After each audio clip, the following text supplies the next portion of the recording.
دي فاكهه استوائيه مؤخرا ابتدت تنتشر في الاسواق بتاعتنا هنا في مصر. كتر فوائدها بيقولوا عليها فاكهه الملايكه. تفتكر ليه بيقولوا عليها فاكهه الجنه؟ عشان الفوائد اللي فيها. تعالوا اعرفها لكم. اول حاجه تعزيز صحه البشره، تعزيز صحه العظام، وقايه من سرطانات كتير لانها فيها مضاد اكسده قوي جدا، وقايه من الربو، وقايه من العدوى، التهابات، خساره الوزن الزايد لان سعراتها الحراريه قليله، تسكين الم الاسنان، وقايه من السكر، وتحسين الهضم، وفوائد كتير للرجاله والستات. فايده مهمه قوي للبنات ان هي اصلا بيستخدموها في مستحضرات التجميل. نتكلم على فاكهه البابايا بقى، نشوف طعمها. بسم الله.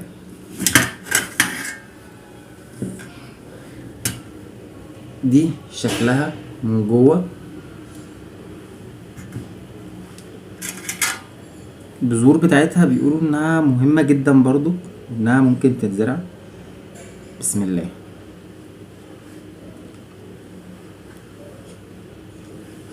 طعمها حلو، مزيج بين المانجا والاناناس بس طعمها حلو.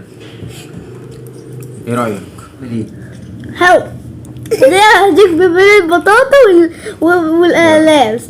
فيها برضو فيها سنه بطاطا، عارفين البطاطا مسكره برضو، مزيج بين 3 اطعمه بس طعمها حلو جدا. عايز اقول لك على الرغم من الفوائد دي كلها ان سعرها مقارنه بالفواكه رخيص جدا. يعني انا جايب دي 25 جنيه.